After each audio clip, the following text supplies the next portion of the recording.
What is up, y'all? It's me, Kasinal Koralian, and this is a 2022 Harley-Davidson Nightster.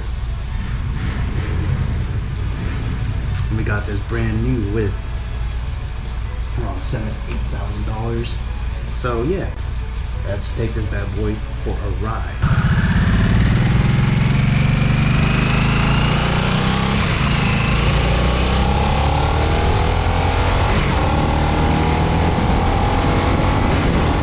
Alright, so here is the 2022 Harley-Davidson Nightster. Harley's modernized version of the Sportster. It's still an entry-level motorcycle that has certain technological updates as well as using the classic nameplate. Powering this bad boy is the Revolutionary Max 975T liquid-cooled V-twin engine. It produces 90 horsepower and 70 pound-feet of torque. Total weight is 481 pounds wet, much lighter than previous Sportster models. It features ABS as well as traction control. For the suspension, it is equipped with 41mm Showa dual bending valve front forks and dual outboard rear shocks. An interesting thing about this is that the gas tank is under your seat, not the tank, quote unquote, in front of you. That would be the airbox. It also includes 3 different ride modes and a 4-inch analog LCD instrument cluster. Front wheel is 19 inches and the rear wheel is 16 inches. Price specifically for this Nightster is $13,499 for the vivid black colorway. And for the 2 other colorways, Gunship Gray and Redline Red, it's going to be $13,899.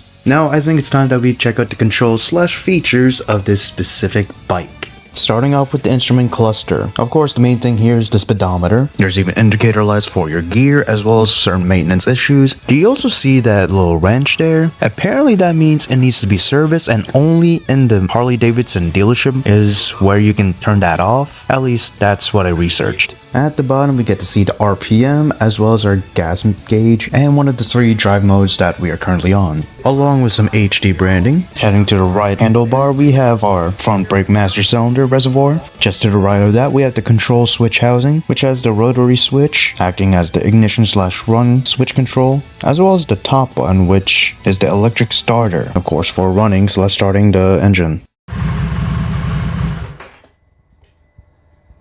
Now to the control switch module facing towards us, we got the hazard warning, traction control, as well as the right select buttons. And of course, throttle and front brake. Onto the left handle, we have some light controls on top. On the side facing us, we have menu, selection, horn, and the turn signals. Just to the right of that, we have a helmet strap holder, which you can lock or unlock. And of course the clutch handle. By my left foot, I have of course my footrest, the gear lever/selector, as well as the motorcycle stand. Right side only has my right foot's footrest. Underneath my seat, I have key access to lift up said seat so I can put in some gas. The other add-on that we have is a phone mount. That's it. You don't even have a trunk case thing in the back, like on our other motorcycles. To tip it off, this 22 Nightster is in vivid black, the most common of the colors, and of course is rear wheel drive. So why did we get this motorcycle in particular? Well, if you saw some of our shots with the garage, the Rebel is finally gone. Essentially, my dad wanted a new motorcycle, and I got to inherit the Sportster that I reviewed like 2 videos ago. From what I remember, he wanted something modern, something cheap, something slick, something that he doesn't have to service a lot. And he did see that the Nightster in particular, with how relatively new it is still pretty cheap, at least on the secondary market. We got this on Facebook Marketplace, I want to say around $8K? It had some miles on it, but still relatively it was new. And I must say the driving experience, pretty damn nice. Throttle is pretty smooth. The clutch is a little off to me, at least that I'm used to the Sportster, so throttling while releasing the clutch is something I've still got to get used to. Apparently, I was on the wrong mode, and yes, I did actually stall a few times. I think I released it too fast. Nonetheless, I still had my time.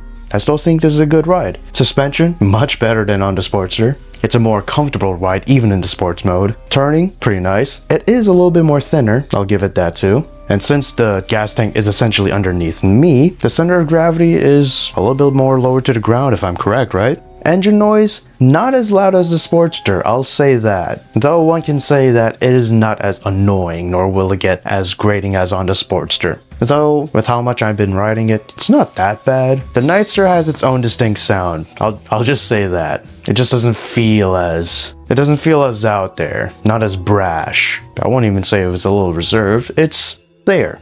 And you know what? That's fine by me. The one thing I kind of don't like, even on the Sportster, yes, it is hot, but man, on the Nightster, my thighs even getting hot. I wouldn't say burned because I didn't get any burn marks, but I can definitely feel the heat even with some pants. Yeah, my legs are basically right there, and this is a thinner motorcycle, so it's basically the airbox and engine being parallel to my legs. Kinda sucks, but that's that. While you're moving, it's not too bad. When you're resting, or at least when you're moving slowly even, you can definitely feel it. On the road, stopping, you won't really feel it because of course your legs are in a tent pole position or whatever.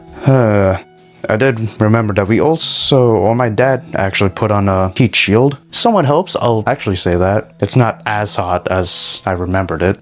Now the keyless fob thing. I'm not gonna lie, I kinda don't like that. I mean, it does have 2 keys actually for opening the gas tank, or should I say the C to the gas tank, as well as a key for the helmet strap. Other than that, it's just a keyless fob. I would have liked it if there was an actual key to turn on the engine, you know? Alright, so for the Nightster, we have 3 separate keys, as you can see. Well, 2 physical ones and then 1 dongle.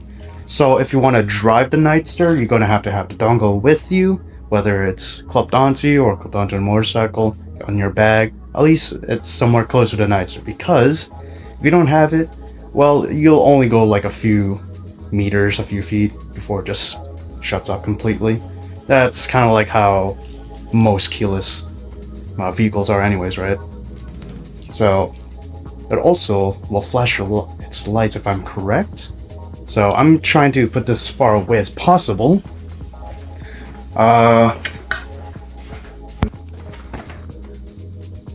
Put it there. That fell. And now since the keys should be reasonably away, if I move this, it should flash its lights. Yeah, there you go. That kind of warns people or even the driver that, you know, you don't have your own keys. So yeah, if you see that flashing, you can see it on the odometer as well. You don't have your dongle with you, so go get it before you humiliate yourself and, you know, the motorcycle cuts off in like a few feet. Now, once the key is within reach, I guess, of the motorcycle, it will at the very least stop immediately, or after some minutes, no one has touched it, I think it'll still go away. Nonetheless, for the 2 other keys, let's go with this one real quick. This is going to be for the helmet lock, or the helmet secure thing, whatever. So just put that in, lefty-loosey, or righty-loosey, for some reason. There you go. You can put your helmet strap there, and it'll lock on. Once again, boom, boom, boom. Very lovely. As for the final one here, this does seem like a storage compartment. However, you need this key, the thick boy right here. Very, very nice. Put that in. However, if you try to push this out or whatever, it's not going to reveal anything. But this is actually for the seat. Now, can I do it? I think I can. It's probably going to nauseate some people, but okay, there you go. That is for access to the gas tank. Yes, the gas tank's right here. It's not here. This is the air box.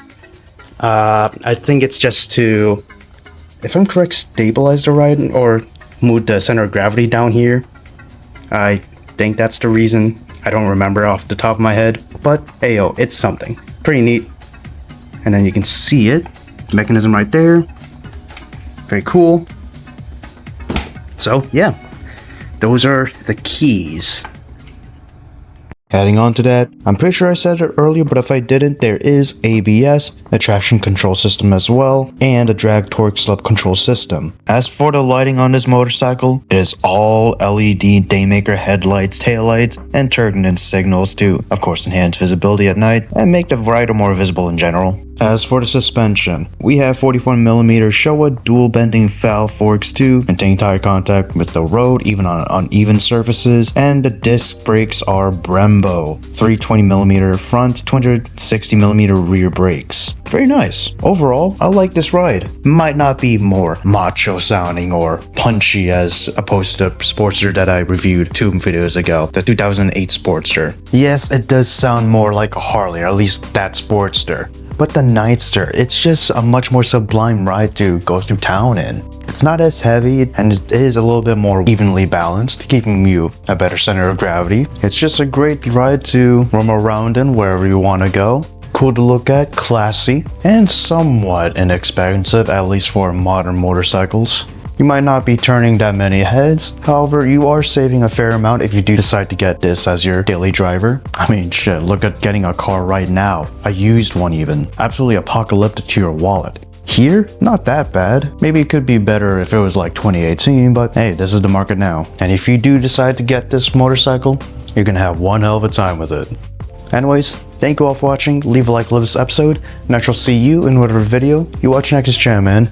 Peace out.